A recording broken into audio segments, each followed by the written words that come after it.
My name is Jan Harzan. I'm the executive director for MUFON. We are a scientific research organization that basically collects sighting reports from the public and then goes and investigates them. Our mission statement as an organization is the scientific study of UFOs for the benefit of humanity, and we have three primary goals. We investigate UFO reports, we promote research into the UFO subject, and we educate the public on our findings. MUFON is really more just left of center, where we try to take a scientific approach by collecting the data first off, and then reviewing the data, investigating the data, and making sure that what we're seeing is actually something that's truly an unknown. We have 3,000 members worldwide. Many scientists, physicists, PhDs, metallurgists, biologists, all the way down to just the average citizen who really wants to get involved. Some of those have chosen to become field investigators, and they go through our field investigative training courses. They become part of the team in their state or country where they reside, and they actually get engaged in going out and meeting this phenomena head on. We receive about 500 to 1,000 reports per month from around the world. Field investigators will take the case, generally review it, try to come up with a hypothesis, checking star charts, and we'll go put an investigation in place to determine what exactly happened. We've recently formed a science review board, and that board is made up of scientists from around the United States and around the world to review some of our more significant cases and try to render an opinion on them. What we'd like to do is be more outbound, more outspoken in terms of the really true UFO cases. So MUFON is moving forward with this approach, and we'll be publishing papers in these different areas to allow the general public and even the scientific community to be able to be challenged by what we're finding. That's the strength of MUFON as an organization, is being really the truth seekers of the UFO field.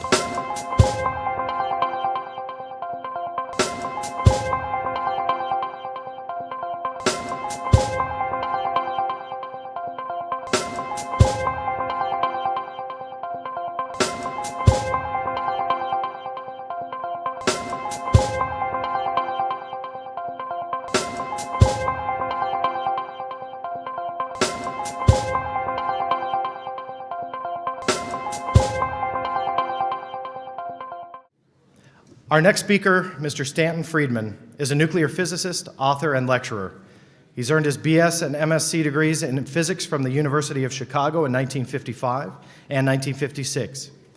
He was employed for 14 years as a nuclear physicist by such companies as GE, GM, Westinghouse Astronuclear Laboratory, TRW Systems, Aerojet General Nucleonics, and McDonnell Douglas Astronautics.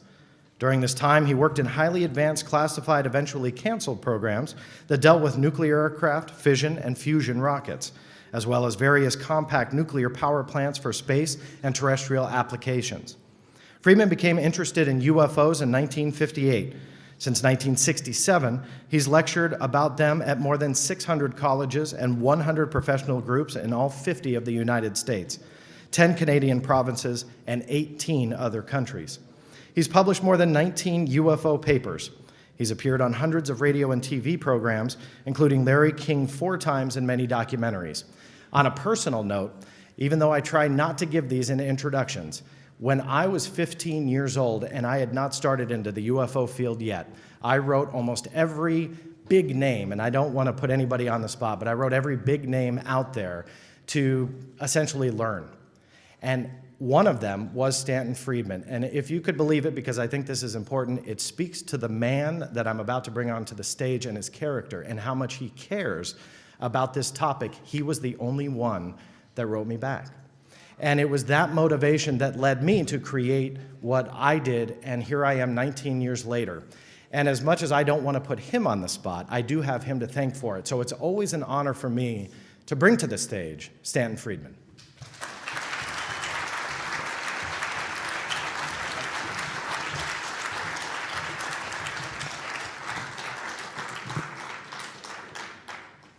I can't tell you how many MUFON symposia I've been to because I can't count that high.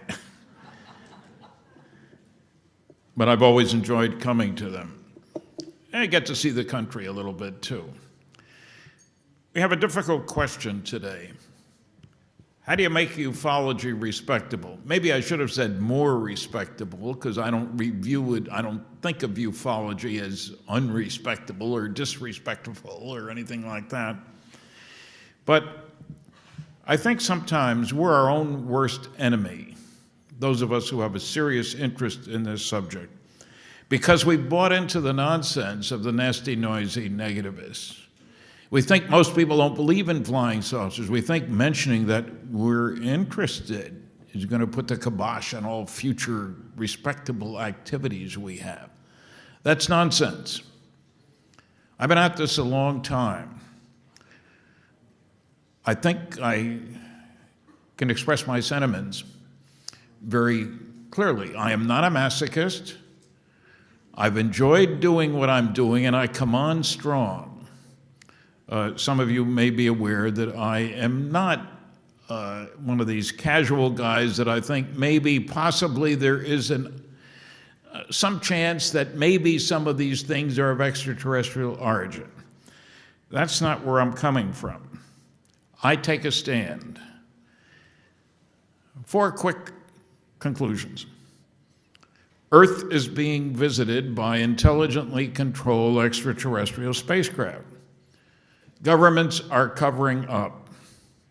There are no good arguments against the reality of flying saucers, and it's the biggest story that the media is ignoring, along with many of the people in the public. So I tell it like it is. Now, I would say that there are some basic rules for those of you who want to get involved in ufology. First, have facts in hand before putting computer or mouth in gear. That's a very important rule. Second, do not apologize for your interest. Don't be an apologist ufologist. There's no good to be gained, and there's a lot of good to be lost. Don't just tell people the truth, show them. They don't believe there are classified documents? Show them some of the NSA documents on which you can read 1 sentence per page. After the first 100 pages, they'll be convinced that there's a lot of stuff being withheld. Most important, we have a responsibility, whether it's as members of MUFON or just somebody expressing an opinion. The basic rule is do your homework. Don't let the debunkers catch you in saying things which aren't true. They do all of that. We have many examples of opinions being expressed that are not based on facts or data or solid information. We don't need to do that. One thing you can do to be of assistance to the press and the scientific community is give them lists of things. Do your homework. Look up all the opinion polls on UFOs. There's a chapter in my book, Flying Saucers and Science, about the poll results, what the public believes. Why isn't there any scientific work? Give them a list of the dozen or more PhD theses that have been done. You may be surprised. I frequently used to talk about 5 large-scale scientific studies, and I'd check my audience, and typically fewer than 2% have read any of them. Don't you be among those 2% who haven't read anything. The debunkers have a strong habit. 4 basic rules. Don't bother me with the facts, my mind's made up. What the public doesn't know, I'm not going to tell them. If you can't attack the data, attack the people. It's easier, and nobody will know the difference anyway. And do your research by proclamation. Investigation is a lot more trouble, and nobody will know the difference anyway. Those are basic rules if you want to join the Debunkers Society. And the last thing is that we seem to live in a world that is sort of anti-nuclear, or at least doesn't want to be bothered with thinking about things nuclear. That's bad stuff, nuclear weapons. we live in a nuclear world, whether you like it or not. The energy of the sun and all the other stars in our galaxy and all the other galaxies, to the best of our knowledge, is derived from nuclear fusion reactions. And we're so smart, we didn't figure that out until 38, sorry. But that doesn't mean that those stars weren't fusioning before we figured it out. That's not the test of reality. If we don't know it, it can't be true. It means you have to learn. That's a habit a lot of people don't have. Assume we know everything.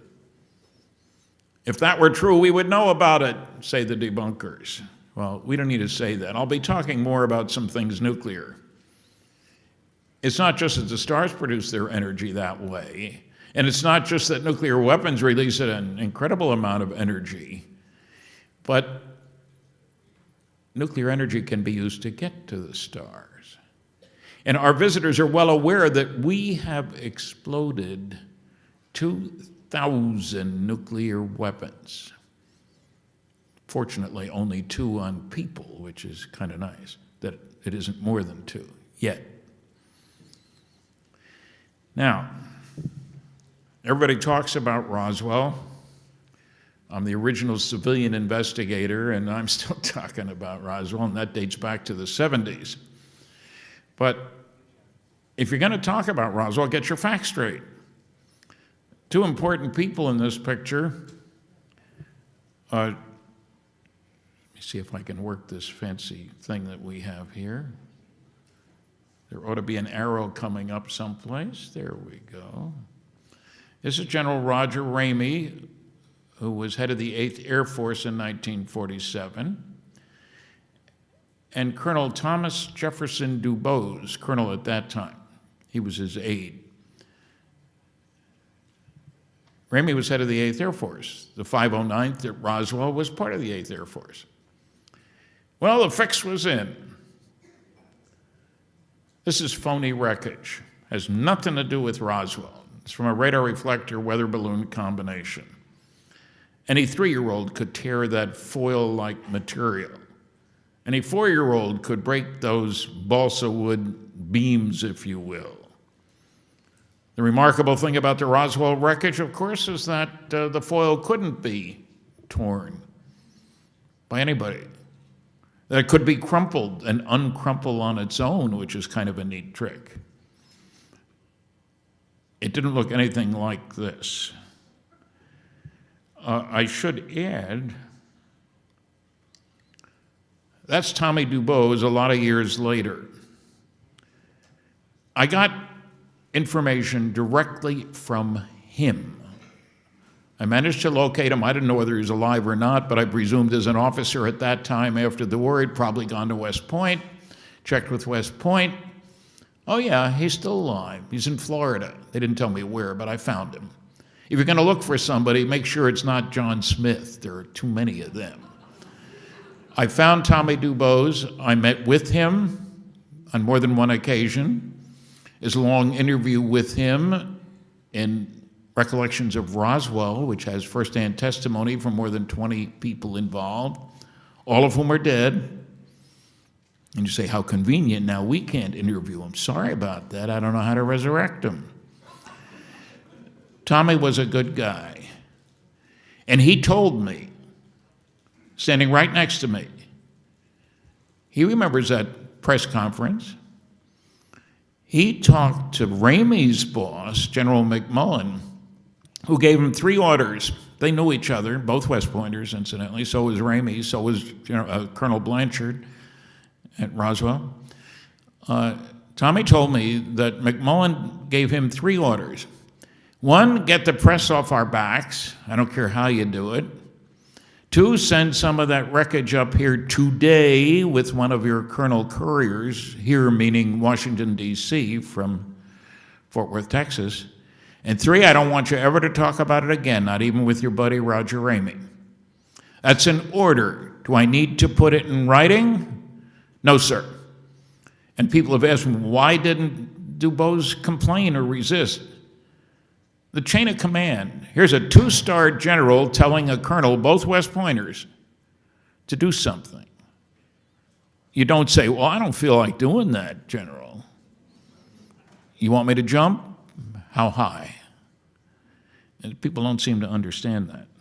Anyway, there's an important point here. Find as many first-hand people as you can.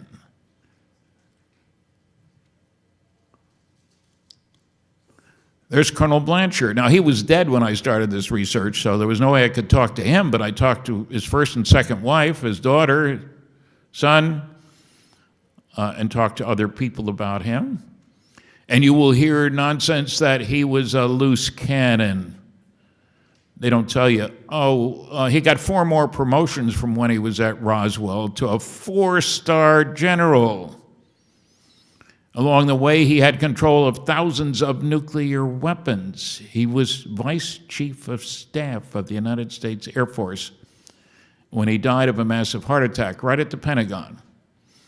So here we have the debunker saying, just a loose cannon. Don't pay any attention to him. 4-star generals, Vice Chief of Staff of the United States Air Force are hardly loose cannons. Let's hope they're not anyway, I guess you have to say. He was quite a guy. Now, I can't tell people, you really should read the Roswell report, Case Closed. I hated reading it, frankly. This has one of the last explanations for Roswell. We first have flying saucer, then we have weather balloon radar reflector, then we have Mogul's super secret balloon, and then we have the granddaddy of them all, crash test dummies. Now, they were dropped all over New Mexico, and we in the Air Force found out about it, and that's what happened. They showed the same map of locations where the dummies were dropped.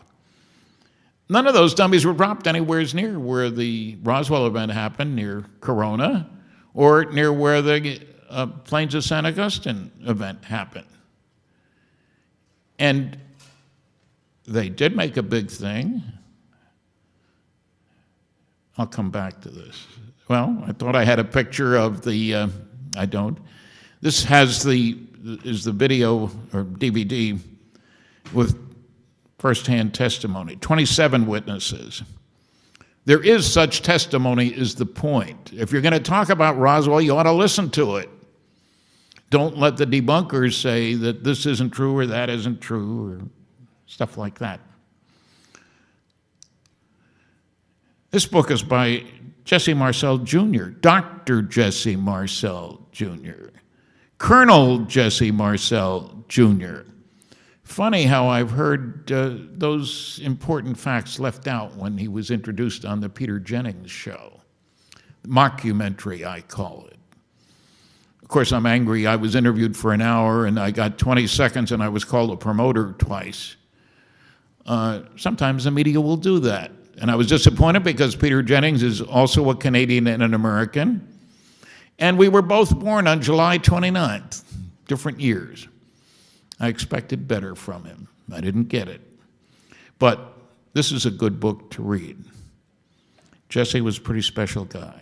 He died last year. There's the incriminating photograph. The one in the middle is the dummy. You will notice that it is in Air Force gear. That's not for show. You're dropping this out of an airplane at maybe 40,000 feet. What you're wearing will have an important effect on the heating, the drag, the overall flight path, all that sort of thing. The man on the right was in charge of the program, Colonel Madsen. Funny that the Air Force didn't talk to him. I had no trouble finding him in New Mexico. I met with him in person. He stressed to me not only that none of the dummies were dropped until 6 years after Roswell, but the whole point of the program is that the dummies had to be 6 foot tall and 175 pounds, the prototypical pilot, if you will. And incidentally, when they hit the ground, often an arm or a leg came off. Now, we're supposed to believe that these were time-traveled to 1947, and that anybody, rancher at Roswell, who found these would think that we're being invaded by aliens, 6 feet tall and 175 pounds and made out of wood. I mean, how absurd can you get? Now, the New York Times didn't talk to Colonel Madsen either. He wasn't hard to find. He was in the phone book in New Mexico. He's gone now, not surprisingly. But get the first-hand information.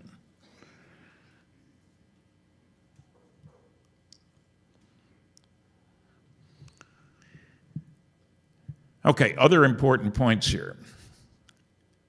One of the biggest arguments, there are several big arguments made. You can't get here from there. Governments can't keep secrets. There is no evidence. Can you get here from there? Well, not on a bicycle or a skateboard.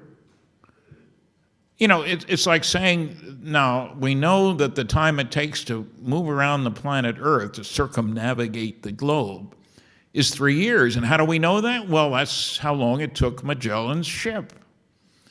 But that was in 1523. Are we stuck with that technology? No. Let's come to realize that technological progress comes from doing things differently in an unpredictable way. The future is not an extrapolation of the past. I don't use a slide rule anymore. I did when I started work in industry. I've been in a class where nobody in the class knew what a slide rule was. Makes me feel a little ancient, but I am, so that's okay. But the future is not an extrapolation of the past. The space station goes around the Earth in less than 100 minutes. There's a big difference between 100 minutes and 3 years because the technology is different. And anybody's a fool who thinks we know all the technological developments that are possible. Look what your kids can work with, and look what we used 50 years ago. Quite different. If I had stood up in public 60 years ago and said there'll be a time when we'll be linked to a few billion people in the world and able to talk to them instantly by sitting at our desk with a small piece of equipment, we're talking about the internet and a PC, you'd say, lock him up, this guy's crazy. If you look at the book by Kathleen Martin and myself, Science Was Wrong, you'll find loads of examples of prominent scientists telling you something was impossible. It happened pretty quickly thereafter. Don't believe the prophets of doom and gloom. Smartest astronomer in the country said, if there's one thing he's sure of, man will never fly any distance in a vehicle. Simon Newcomb. That was 2 months before the Wright brothers' first flight. The British Astronomer Royal in 1956 said, space travel is utter bilge. You can find it in Time magazine. It was a year before Sputnik. There are numerous other examples. So don't put your foot in your mouth by saying this or that is impossible. How do you get here from there? Well, one way is to use the major source of energy in the universe, nuclear fusion. Is that a new idea? At Aerojet General Nucleonics, we had a $9 million contract from the United States Air Force in 1962 to look at fusion propulsion for deep space travel. Paper was published, scientific journal, it's referenced in my books. That's 1962. Yes, travel to the stars is feasible. What we didn't answer was the question, how the heck do you find all the money it's going to take to build that system? Money is part of the problem here. And it's one of the difficulties when you start talking to the ancient academics and fossilized physicists who think that all research is done in academia and published in peer-reviewed journals. I'm sorry, but that's not true. It's very far from true. A good example might be, let's see, what isn't done? Well, the stealth aircraft. was designed in secret in 10 years by Lockheed for it at a cost of $10 billion. That's not a professor and 6 grad students. When I was working on nuclear airplanes at General Electric, people look at me when I say nuclear airplanes, what are you talking about? We didn't successfully fly one. But in 1958, we spent $100 million on that program. That was a lot of money in 1958. We employed 3,500 people. 1,100 of them were engineers and scientists. Again, we're not talking about half a dozen faculty members and a dozen grad students. It was a good job. I saw the handwriting on the wall. I got out and the program was canceled, but that's what my life has been. I can't predict the future either, but I can tell you that there will be new technology, and I can tell you that we've operated fission nuclear rockets too, as well as fusion. Now, I'll admit it isn't on the front page of the New York Times, but then there's a lot of stuff that isn't on the front page of the New York Times.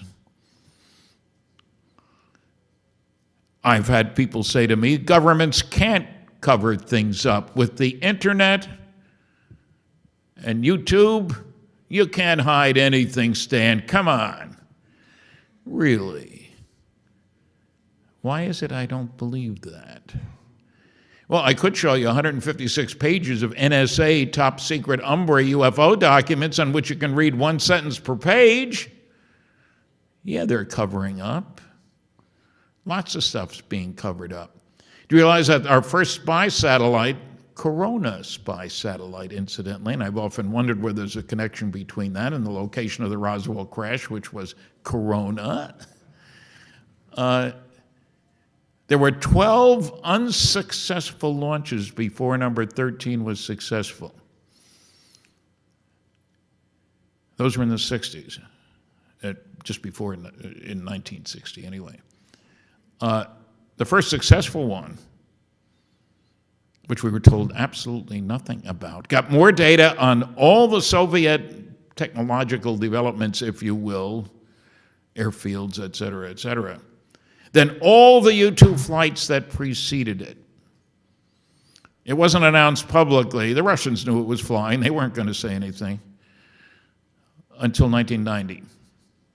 Can't keep secrets. There was a lot of money that went into that program. I still get a kick out of the way they got the data back. Kodak developed new cameras in secret. They filmed it and they deorbited the film. Shot it away, went down into the atmosphere, and airplanes came by in the sky and picked it up. What do you do for a living? Well, I net spy satellite film packages. I know it sounds crazy, but it worked. And it probably helped us evade a war, because we had thought the Russians had a lot more stuff going on than they did. It was a relief to know that they didn't. There are a lot of things the government covers up.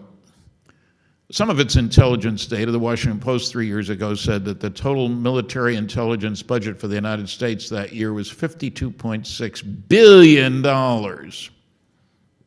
CIA, NSA, and another big agency like the NRO, National Reconnaissance Office. The total military budget on the planet this year is only $1 trillion. Some of that's classified, no question about that. Now, this ridicule business. I've given over 700 lectures. I've had 11 hecklers, 2 of whom were drunk.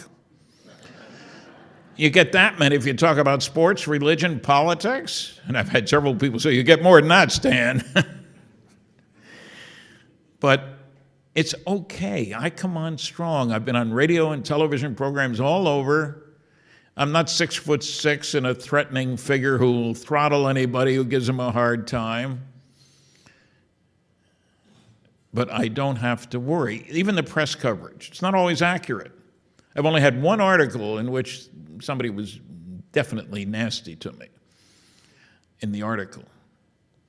Sticks and stones will break my bones, but names will never hurt me, somebody once said when I was a youngster.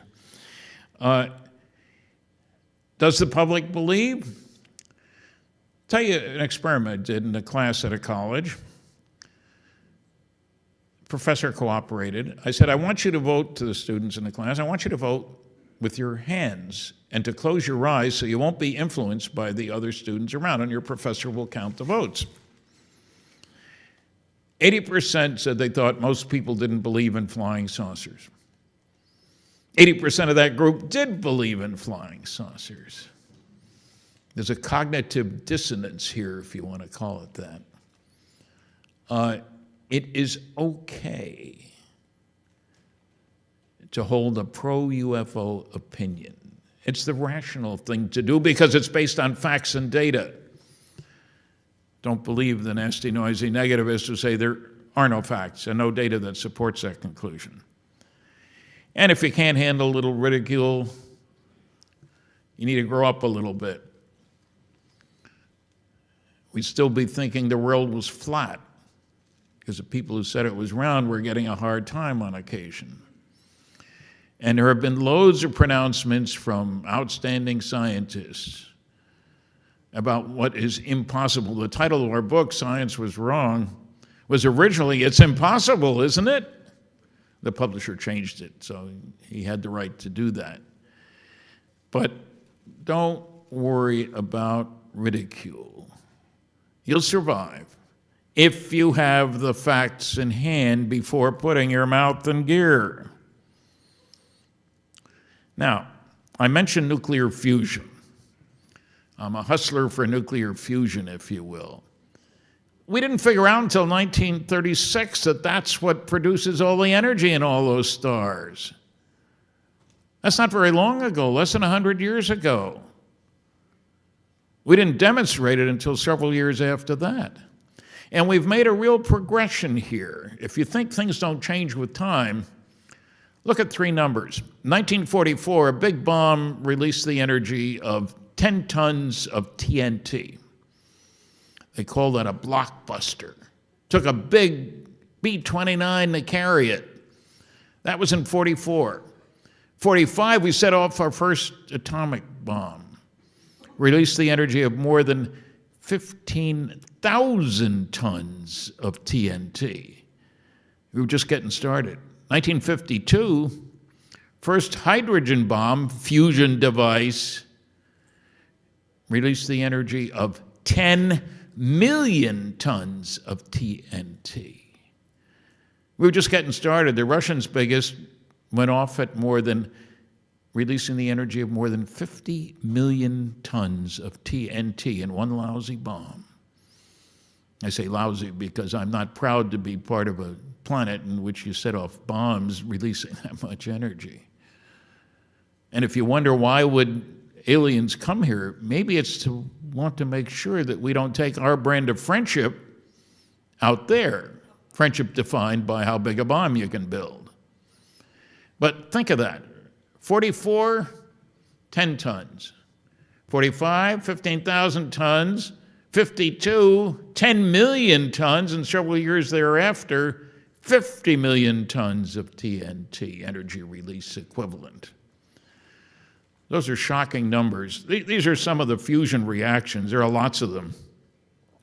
And you'll hear arguments from people who should know better saying, well, one professor I'm thinking of now, there's no way to get the particles to go the direction you want them to go. Of course there is. You use charged particles and not neutrons. That 18.3 MeV, million electron volts. Normal everyday life, the reactions involve a few electron volts, maybe 10. One fusion reaction, 18 million electron volts. Here are some of the other reactions, but the point is this is reality. It's not something new.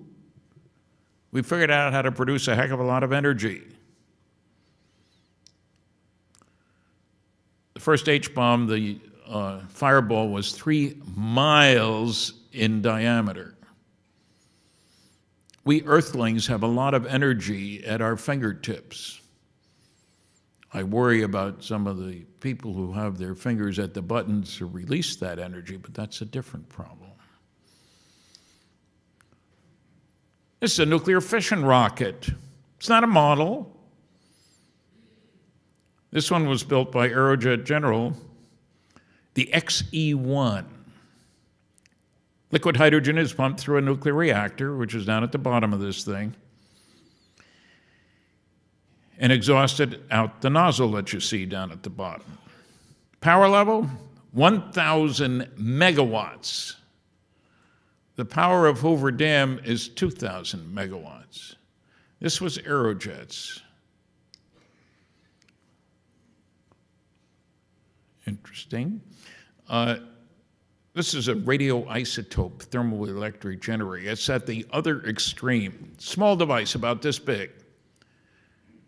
That spacecraft that went by Pluto took over 9 years to get there. The energy was produced by a little device like this. Not solar power. I couldn't find any press coverage that mentioned, oh yeah, there's a little radioisotope thermoelectric generator there. People are afraid to talk about it, I guess. All our deep space probes use these devices, dozens of them. Now,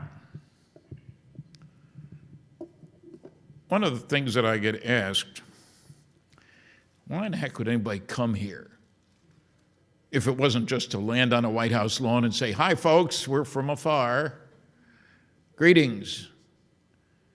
Well, I can think of a lot of reasons. Why do people go anywhere? Think of all those gold miners, or would-be gold miners back in the 49er era. Thousands of people went west. It wasn't easy. No airplanes. For many of them, it wasn't on trains either, to get gold. Why do people go to that desert place out there? I think they call it Las Vegas. It's not for, well, it's for gold, you might say. Think about all the reasons people travel. But I would say the first duty of any government is to protect the security of its citizens. And one of the things you don't want to have happen is some alien civilization come your way and drop a bomb on you. That happened in 1941, December 7th, Pearl Harbor Day. Some of you may recall that. Quite a shock. Because we knew, incidentally, funny note, not very funny, but on November 29th, 1941, was the Army-Navy football game. Big event. And in the program for the football game was a picture of the USS Arizona. Huge battleship. And in the text it said, nobody has ever sunk a big ship from the sky. 8 days later was Pearl Harbor Day. 1,100 men went to their grave on the USS Arizona. The Japanese knew you could sink a ship from the sky. So why would they come here? To make sure we don't go there. If you were an alien, would you want us out there? I don't think so. But it means you got to keep your eyes open for the idiots to be descending on you. I say idiots. If you spend $1 trillion a year on things military and thousands of kids die every single day of preventable disease or starvation, isn't that a definition of idiocy? That's the way it is. So the first reason for coming here would be to quarantine us. Those of you who've read Bob Salas's book about control of nuclear weapons at Minuteman missile launch facilities know that it's happened, as reported by people who go through psychological testing because you don't want a guy with his finger on the button who might be a little nutty or nasty or any other bad word you can think of. It's clear that aliens are concerned about us. That's one reason for coming here, to make sure we don't go out there. And I can't blame them for that. But let's be more practical. This will sound strange. Perhaps you don't know, the Earth is the densest planet in the solar system. I don't mean the people, that's a different question. But a cubic foot of Earth weighs more than a cubic foot of any other planet in our solar system. And you say, so what, Stan? What difference does it make? Well, that means there are more heavy metals here. Osmium, rhenium, platinum. And heavy metals are rare in the universe, we know from studying the spectra of stars. Those have special properties. Maybe you don't realize it, but you know what uranium was used for 100 years ago? Coloring agent for dinnerware. Yellow, incidentally. Good yellow. That's illegal now, incidentally, because the material is radioactive. What I'm saying is, here's something that we had no idea what it was going to be used for 100 years later. The nuclear navy uses zirconium. Air Force SR-71 uses titanium. Not a lot going on for zirconium in the normal everyday lives we lead, not even for titanium. It's getting more. We had to develop a whole new technology for military applications. That's the zirconium's the heart of the nuclear reactors in the Navy. What I'm saying is it would be perfectly normal for the Galactic Federation to be concerned about any rogue civilization that decides to go popping about and that has the ability to drop huge nuclear weapons on wherever they go. And remember that the weapons coincide with the ability to get there from here. Fusion will do the job. I'm not saying there's nothing better. There probably is, judging by the history of science. But it's already good enough to get us to the stars.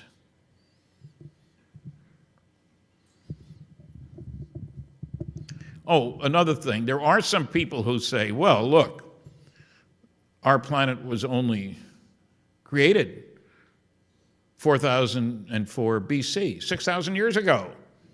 There isn't time for anybody to have developed advanced technology, right? Wrong. They left 6 zeros out of that.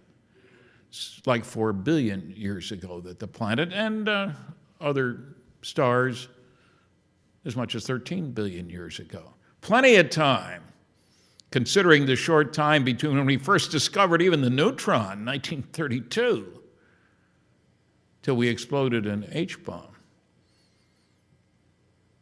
1952. That's a very short time. So there's plenty of time for other guys. I hate to say that, but we're undoubtedly not the most advanced civilization in the neighborhood. You knew that already. Why would the most advanced civilization behave in the terrible way we behave? Or how do you define advanced?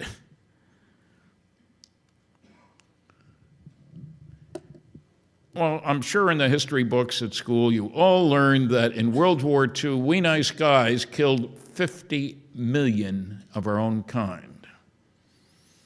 That's not an error. It's not 5 million, it's 50 million. We destroyed 1,700 cities, mostly through bombing. Not a nice way to kill a lot of people.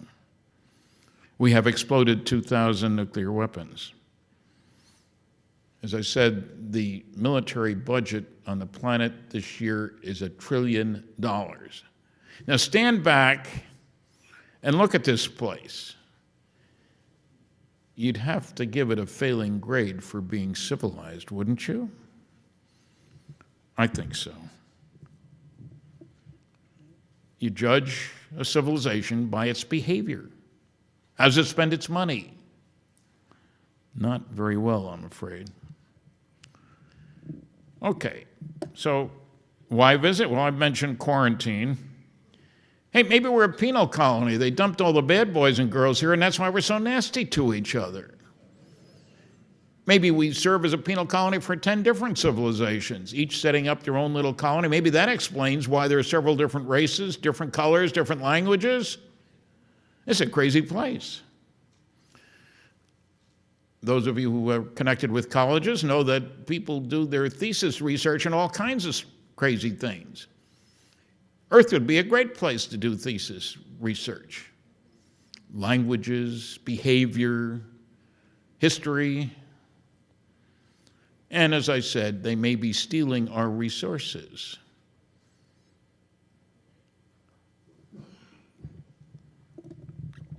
You know, just look at the visits to the New World after Columbus. People from speaking many different languages, coming from many different places, and for many different purposes. To convert the heathen, to steal the gold, to steal the vegetables. After all, potatoes, tobacco, whole new industries developed out of that. There are a lot of different reasons we can think of. I've asked audiences in the past on occasion, how many of you had your great-grandparents living here? Not many, usually. So migration, colonization. My grandparents all came over after 1900, not that long ago.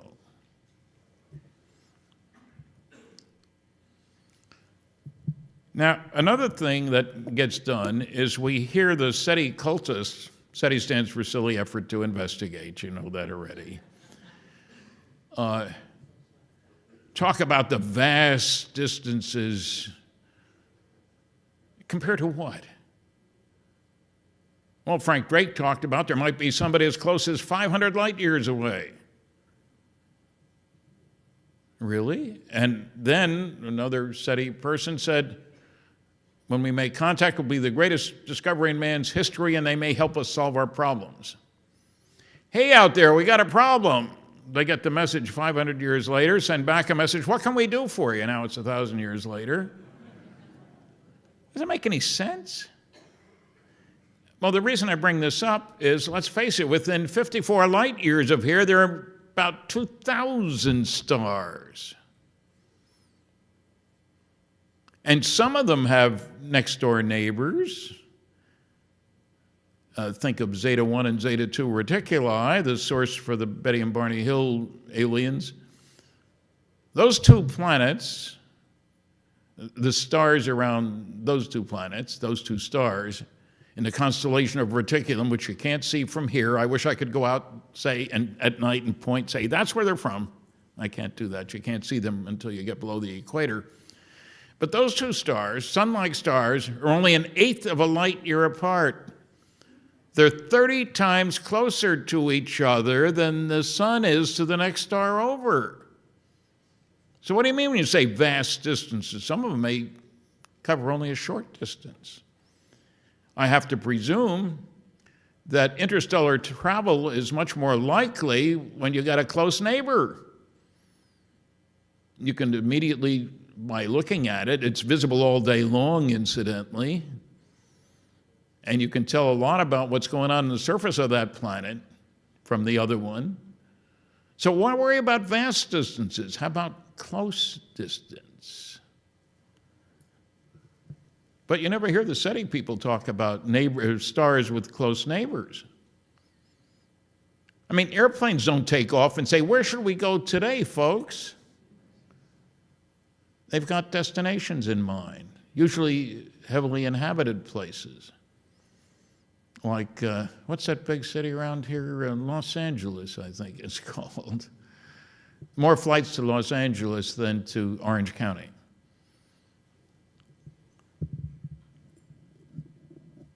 So we don't see SETI talking about, well, let's look at all the stars that have other neighbors within, say, 5 light years or 10 light years or a bunch. That might be where you'd want to focus your attention. Now, this is the Betty and Barney Hill star map work. And the numbers have changed because for many years we had lousy data on the distances to the stars because no astronomers were going anywhere. What difference does it make how far away it is? We know 2 angles to look at a star. Who cares whether it's 10 light years or 20 light years or 30 light years? So the numbers have changed here. But it shows that just a small sample of space, you have at least a pair of stars that are much closer than the sun is to the next door neighbor. And we need to be realistic, in other words. This is all discussed, the star map work, in the book Captured, mostly by my co-author. She did most of the writing, Kathleen Martin. The key word here, again, is that progress comes from doing things differently. Let's not look backwards, let's look forward. We want to make ufology respectable. We have to recognize the real world in which we live, in which progress does come from doing things differently.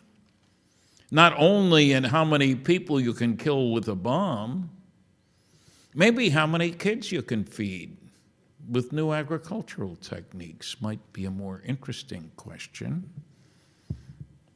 That would be doing something different, wouldn't it? Clean water for most of the poor people of the planet? We don't want to do that. I mean, of course, California needs some water too, but I don't know how to provide that either. Now, there is no evidence, Stan. I've heard that. Here's a copy of Project Blue Book Special Report number 14. Largest study ever done for the United States Air Force. Way back in 1955. They didn't distribute the report, they distributed a press release. That's the American way. What did they say? Here's what the Secretary of the Air Force said. Don't tell me there's no evidence for government lies. On the basis of this study, we believe that no objects such as those properly described as flying saucers have overflown the United States. I feel certain that even the unknown 3% could have been explained as conventional phenomena or illusions if more complete observational data had been obtained. That was the Secretary of the Air Force. What higher authority could you have? Notice the date, 25 October 1955. Now, what's wrong with that statement? It's a total lie. Yes, I'm accusing a cabinet rank officer of lying to the American public. I know that comes as a shock to you, because governments don't lie, right? Here's the categorization of 3,201 sightings discussed in Blue Book Special Report 14. Notice the last line. The unknowns, which are the only ones we're interested in, gee, that doesn't look like 3%. It's 21.5%. That's not even 3 rounded off. Notice the next to the last line. Insufficient information, wholly separate category, another 9.3%. Now, the third line from the bottom is supposed to be psychological aberrations, but it wouldn't fit. Crackpot cases. Oh, there are lots of them, you'll hear. Really? 1.5%. The American Physical Society, of which I and most physicists are members, Bob Lazar is not a member, don't worry about it, says that 2% of the papers submitted to it by members of the American Physical Society are crackpot papers. That means there's more crackpots associated with physics than with flying saucers. I'm one of the few with a foot in each camp, you understand. But these are facts. Don't let anybody tell you, oh, most of the sightings are crackpot cases. There aren't any good sightings. Well, some people have made comments like that. Here's the quality evaluation. The best sightings are the ones in the top line. 35% of the excellent cases could not be identified. Only 18% of the poor cases. You know, if I told you that, gee, I tried a bunch of drugs and they won't cure that disease you have because only 18% work, or 35% work, you'd say, hey, that's what I want, I'm sick, give me the right medicine. So the question isn't, are all UFOs alien spacecraft? The question is, are any? The answer is very definitely yes. This is the breakdown by quality, but you wouldn't know it from reading the comments that my college classmate Carl Sagan made. I think I have a picture of them, but no scientific data? Well, Symposium on UFOs. Not sponsored by MUFON, you understand. This is a congressional symposium. Committee on Science and Astronautics, House of Representatives. 12 scientists testified in person. I was one of the 12, the youngest and the only one still alive. Some very good papers there. Don't let anybody tell you there's no good evidence. James E. McDonald published his paper, 71 pages long, more than 41 excellent cases. He was a professor of physics at the University of Arizona. His specialty was atmospheric physics. And gee, the great majority of UFOs are seen in the atmosphere. You might call him an expert on what happens in the atmosphere. 12 scientists. Make sure you've read it before you let anybody tell you that there's no evidence. There's Jim. Ann Druffel's book about Jim is well worth reading. There's Dr. J. Allen Hynek, The UFO Experience, a Scientific Inquiry. How was he qualified? He was a professor of astronomy at Northwestern University and the Air Force scientific consultant on UFOs for 20 years. He talks about 70 cases that couldn't be explained. It's funny, in a number of papers from the nasty, noisy negativists, the SETI cultists, they don't refer to Allen's book, even though he was the Air Force consultant for 20 years and even though he's a chairman of the astronomy department at Northwestern University. I call that selective choice of data. We can't let the debunkers get away with that kind of nonsense. And today, incidentally, you can get almost any of these books on Amazon. Good prices, too. Here's the University of Colorado study. We spent roughly $500,000 on this study under the direction of world-famous physicist Dr. Edward U. Condon. Well, didn't Condon show there were no flying saucers? No. You wouldn't know that from what Condon wrote. But the American Institute of Aeronautics and Astronautics, the world's largest group of space scientists, had a UFO subcommittee, and no, they wouldn't let me on it because I'd already reached a conclusion. I mean, after 11 years of study, you'd think I should reach a conclusion. They concluded that one could come to the opposite conclusions from Dr. Condon. Any phenomena with 30% unexplainable is well worth further investigation. That's right. 30% of the 117 cases studied in detail could not be explained. There's plenty wrong with the Condon report, but it's important to get the facts right about what they did find. There's my book, Flying Saucers and Science. I have some pictures of nuclear rocket engines, an aircraft nuclear propulsion system, stuff like that. And I raise all these questions, and I give answers to them. Here's our book on Science Was Wrong. If you want examples of prominent scientists saying stupid things, there's no shortage of them. There's Kathleen. She did half the work on that book and 85% of the work on the Hill story, Captured. This book, she's Betty's niece.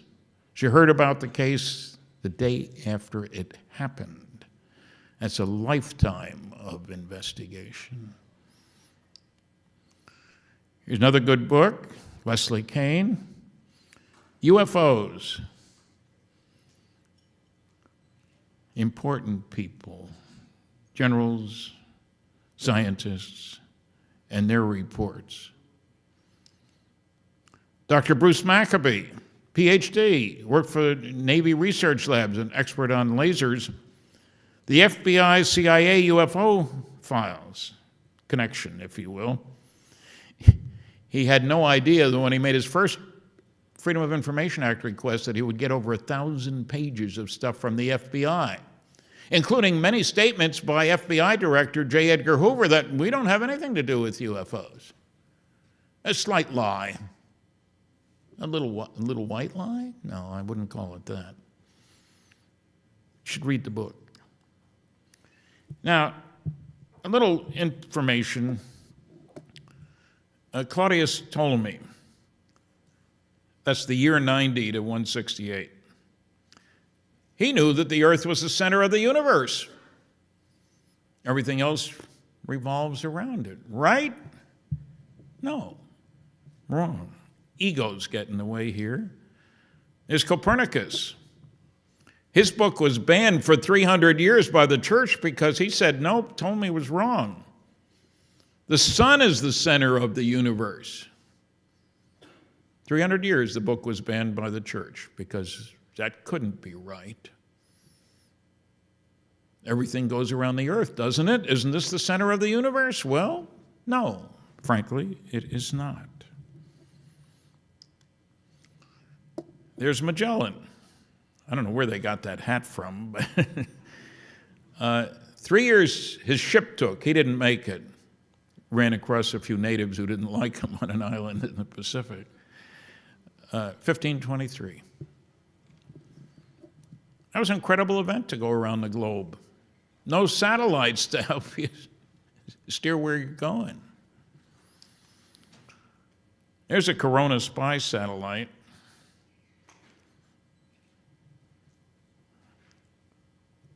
I'm intrigued by the guys who had guts enough to build this thing, have 12 failures before one worked.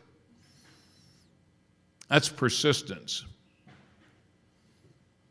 And the idea of deorbiting the film and catching it basically in a big net by an airplane, it sounds like science fiction, but it worked.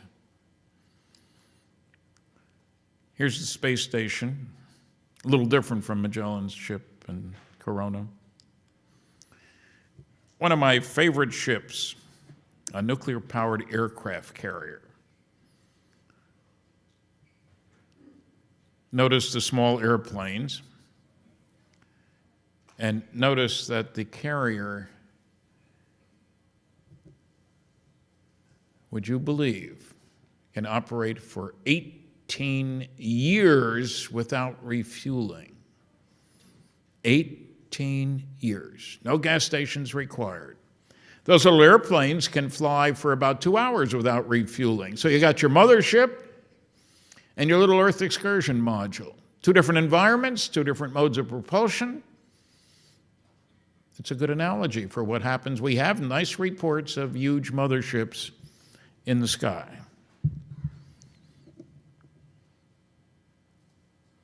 I don't know, I hadn't known until I finally saw this picture that somebody would paint that on a ship.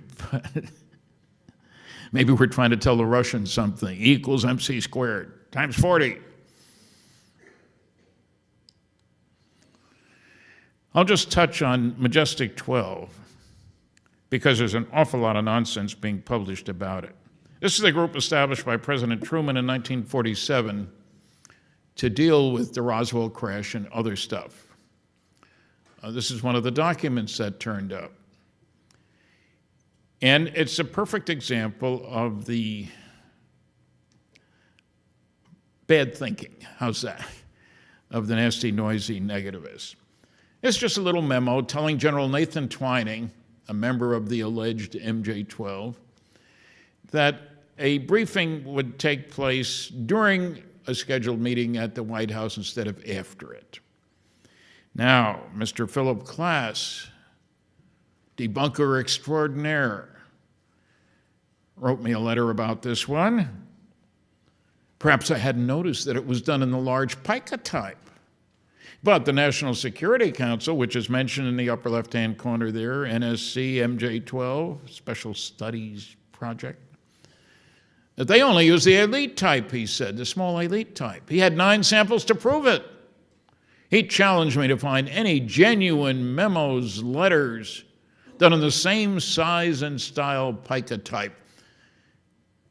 And because he put his money where his mouth was, he offered me $100 each for every genuine memo with the same size and style type, up to a maximum of 10. Now, the first thing I did was go to my files, because unlike him, he'd never been to the Eisenhower Library before or after this, but he knew what the documents were typed with, you know. I went to my files and pulled out 20 documents done in pica type. They didn't meet all his criteria, had to be signed in a certain time frame, et cetera, et cetera. He accepted 2. I was teasing him. I was going to the Eisenhower Library, so I immediately spotted 14, copied them, sent him an invoice for $1,000, and he paid me. He didn't tell anybody about paying me. He told people about challenging me. My colleague William Moore got 3 different letters from 3 different people. Hey, Bill, what about this? From Phil. Interesting thing. Kathleen and I were just at the American Philosophical Society Library in Philadelphia, which has Class's papers. Funny, there's no Friedman file there. We corresponded for more than 20 years. Maybe this is why. He paid me $1,000. And then he got madder than hell when I included a copy in my final report on Operation Majestic 12. Threatened to sue me. And I told him that, Phil, you sent me a check. I Xeroxed it. I deposited the check at the bank. They cashed it. I can do whatever I darn please with the Xerox. So he shut up. But this is typical of the intellectual bankruptcy of the pseudoscience of anti-ufology. It's malarkey.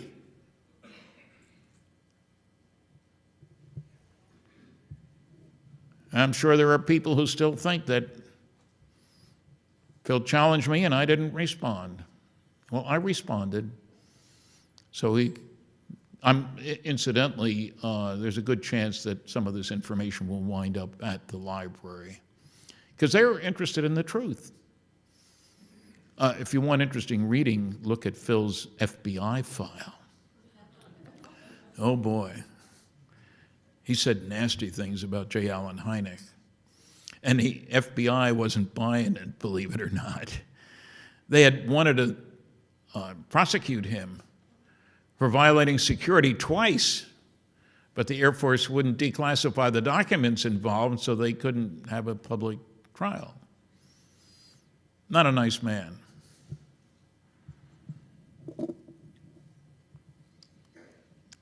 Dr. Donald Menzel, a member of this Majestic 12 group, but a Harvard University professor of astronomy. How could he be a member of a group that knew all about crashed saucers, alien spacecraft, all that sort of thing? Nonsense, I was told. Well, I went to the Harvard archives, had to get permission from 3 different people to look at his papers, and discovered to my total shock, because I didn't like him while he was alive, but then I found out he had a longer continuous association with the National Security Agency, NSA, and naval intelligence. Did all kinds of classified work for all kinds of organizations. Told President Kennedy, with whom he was well acquainted, that there was one area where he might be able to help him, son. He'd had a longer continuous association with the National Security Agency of anybody, more than 30 years. When we are properly cleared to each other, I can tell you more. And people were still saying, Stan, he couldn't have been part of this group. He was a debunker. I'll give you 3 names: Burgess, Philby, and McLean. These are 3 guys who were Soviet spies who worked for British intelligence. Talk about living a secret life. I respect Menzel. His first book was translated into Russian. He was a writer of science fiction. Nobody knew that because they used pseudonyms. What better person to convince the Russians that there was nothing to UFOs? I think he got paid for debunking. I don't know whether Mr. Class did or not. There's my book, Majestic Top Secret Magic, about Operation Majestic 12. And I've put out other publications, some of them in the MUFON Journal, in which I believe I destroy all the anti-MJ12 arguments. I'm saying there are loads of phony documents. They don't matter. There are a few real ones. They do matter. Ask the basketball coach, is everybody 7 foot tall? No, of course not. Give me one, he says. I don't care about the shorties. We have to look at it that way here.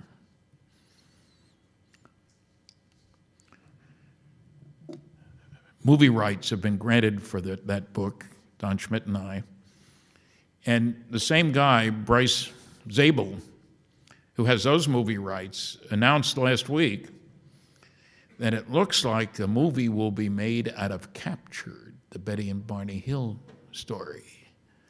And I'm excited about that because I think it would make a good story.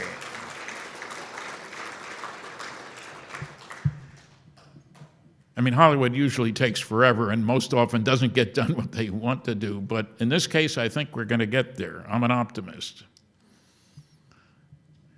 Now, one of the most important documents not talked about by the debunkers, of course, General Carol Bolender. Reports of UFOs which could affect national security are not part of the Blue Book system. Was this just a casual comment? No. Condon had recommended in early '69 that Project Blue Book be closed. Wasn't contributing anything much to science or defense, and I agree with that. So they asked General Bolender, who was a good engineer working on a lunar excursion module, and yes, I believe we landed on the moon, asked him, what should we do about Blue Book? He wrote a memo, October 1969, in which he recommended that Project Blue Book be closed. And it was closed because of that memo. We didn't get a copy of that memo until 10 years later. Bob Todd got hundreds of documents declassified or released under Freedom of Information, and apparently I suspect this was a mistake. But anyway, 10 years later, the more detailed quote said, reports of UFOs which could affect national security are made in accordance with JNAP, Joint Army Navy Air Force Publication 146, or Air Force Manual 55-11, and are not part of the Blue Book system. An extraordinary claim. We've always been told that Blue Book was it. I know it's hard to believe, but they were lying to us. 2 paragraphs later, he said, if we close Project Blue Book, the public won't have a place to report UFO sightings. However, as previously noted, reports which could affect national security will continue to be investigated using the procedures designed for that purpose. I managed to locate General Bolender and spoke to him and said, it sounds like you're saying there are 2 separate communication channels. He agreed with me. Now, if we could only get the New York Times or the Washington Post or the LA Times to do their homework, it's easy to prove the Air Force has lied, even to U.S. senators. No national security aspect here, and Blue Book was it, and it's canceled, and all the stuff is available. Malarkey. Bolender's a hero as far as I'm concerned. He's dead now. You can't, well, some of you may be able to reach him, but I don't know how. In honor of Carol H. Bolender. Oh, here's your typical NSA top secret Umbra UFO document. You can read one sentence. Not very exciting. Here's your typical CIA top secret Umbra document. Only 6 words or 1, 2, 3, 4, 5, 6, 7, 8 words are legible. Not very informative. And don't tell me scrape off the black and find out what's under it because they Xeroxed it first. There's nothing under the black. Here's our book. It's entertaining reading. A good example of a cover-up, Bletchley Park in England. Fancy-looking place. They broke the German codes. They couldn't tell anybody they broke the codes, but they had 12,000 people at Bletchley Park, World War II, intercepting, decoding, translating, and very carefully releasing to those who had a real need to know. 12,000 people. You think they said anything when the war was over, even though this is extraordinarily important? Not a word. For 25 years, those people kept their mouths closed. 12,000 of them. Governments can't keep secrets? Baloney. Manhattan Project. To separate uranium isotopes, we built the gaseous diffusion plant at Oak Ridge, Tennessee. It was a mile long. Pumped uranium hexafluoride gas through tiny holes in nickel plates, very carefully done stuff. The facility was a mile long. We used 5% of the electrical power being produced in the United States to pump that gas there. In secret. Can't keep secrets. More baloney. Stealth aircraft, as I said, $10 billion in 10 years. I just kind of like these. I do like that alien in the upper left-hand one, classified flight test. It's always nice to be recognized by your peers. That's what the local paper said, so I'm appreciative. And that sign says Roswell UFO Hall of Fame. I was admitted into that. Thanks very much for listening.